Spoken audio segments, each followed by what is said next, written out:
Hello guys, welcome to the English Junction, and today we are going to talk about a poem named Childhood. It is for class 11 CBSE and it is from the book Hornbill. So let's talk about the poem. As the title says, Childhood यानी बचपन, ये title जो है वो clear करता है अपने खुद के मैसेज को. यहाँ पर पोएट जो है, the poet wants to find out the answer to his question. जो पोएट है यहाँ पर अपने क्वेश्चन का आंसर जानना चाहता है. उसका क्वेश्चन ये है, When did my childhood go? मेरा बचपन कब गया. उसके मन में एक सवाल है कि उसका बचपन जो है वो कब गया. ऐसा कौन सा इंसिडेंट था, ऐसा कौन सा टाइम था, ऐसा कौन सा पॉइंट था जब उसका बचपन उससे छिन गया या वो चला गया, and he turned out to be something else, someone else. तो पहले वो अजम्पशंस लगाता है कुछ, उस पर हम बात करते हैं.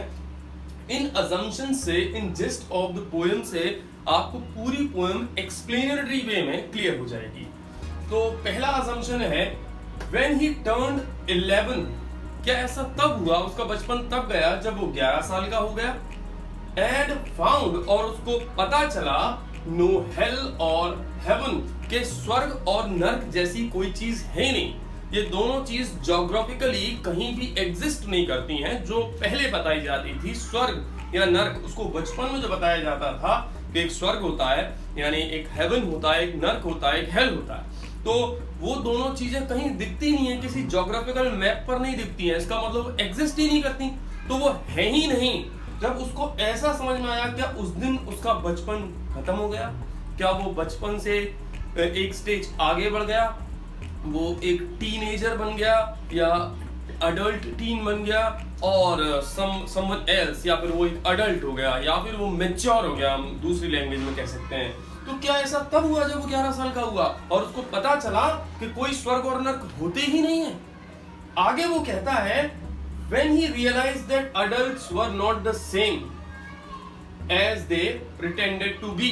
क्या ऐसा तब हुआ जब उसको पता चला कि जो अडल्ट्स हैं, जो बड़े हैं, वो वैसे नहीं है जैसे वो होने का दिखावा करते हैं. जितना वो बातें करते हैं, प्रेम की बातें करते हैं, प्यार का, शांति का उपदेश देते हैं, वो एक्चुअली वैसे नहीं है. वो कहते कुछ हैं और करते कुछ हैं. इसका मतलब उनकी कथनी और उनकी करनी में अंतर है. क्या ऐसा तब हुआ जब वो ये समझ पाया कि जिन लोगों से मेरे को शांति और प्यार का पाठ सुनने को मिलता है और एक उपदेश मिलता है, गाइडलाइन मिलती है, वो लोग एक्चुअली वैसा खुद करते ही नहीं है. जब उसको समझ में आई ये बात कि वो कहते कुछ हैं और करते कुछ हैं, तो क्या उस समय जब वो ये रियलाइज कर पाया तो तब उसका बचपन चला गया. दूसरा असम्पशन उसने दिया. तीसरा असम्पशन वो देता है, when he realized, जब उसको महसूस हुआ that his mind was his own, कि उसका ये दिमाग जो है वो उसका खुद का है, and he could control it, और वो इसको नियंत्रित कर सकता था, कंट्रोल कर सकता था. he could produce thoughts, और वो नए नए थॉट्स प्रोड्यूस कर सकता था. इसका मतलब उसको ये लगा कि मुझे जब ये महसूस हुआ कि मेरा दिमाग जो है उसे मैं कंट्रोल कर सकता हूँ, ये मेरा ही है, ये किसी और के कंट्रोल में रहने जैसी चीज नहीं है, ये मेरी खुद की है, और मैं इसका इस्तेमाल करके नए नए आइडियाज प्रोड्यूस कर सकता हूँ. क्या तब मेरा बचपन चला गया जब मुझे इस फैक्ट को रियलाइज करने का मौका मिला. इसका मतलब बच्चे क्या होते हैं, बचपन में सेल्फ सेंटर्ड नहीं होते, बच्चों को डायरेक्ट करना पड़ता है. तो वो चाइल्डहुड लेवल होता है, चाइल्डहुड स्टेज होती है जब उनको डायरेक्शंस की जरूरत पड़ती है. और एक स्टेज आती है, हम लोग अपने आप को खुद ही डायरेक्ट करते हैं, अपने डिसीजंस खुद ही लेने लगते हैं. तो उसको लगा कि अब तक मैं लोगों के कहने पर चलता आया था, आज मुझे ये महसूस हो रहा है कि मैं खुद सोच सकता हूँ, खुद अपने रास्ते तलाश कर सकता हूँ, खुद अपने डिसीजन ले सकता हूँ, और खुद नए नए थॉट्स प्रोड्यूस कर सकता हूँ. तो क्या ऐसा तब हुआ जब मुझे इस बात का एहसास हुआ कि मेरा दिमाग मेरा है और मैं ही इसका मालिक हूँ. आगे वो पोएम को कंक्लूड करता है in the end, in the last stanza.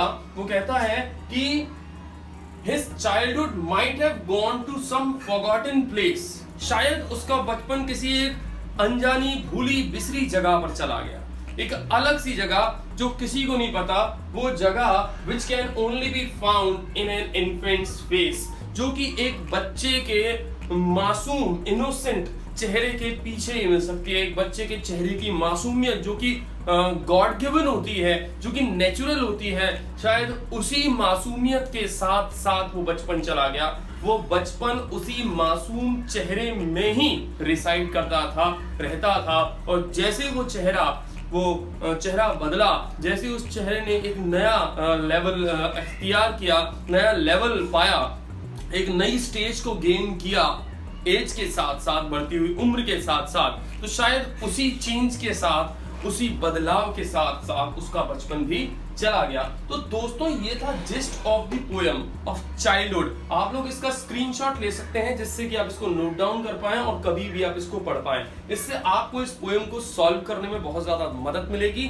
और इसी के साथ साथ मैं इस वीडियो का एंड करता हूं। Please subscribe to my channel.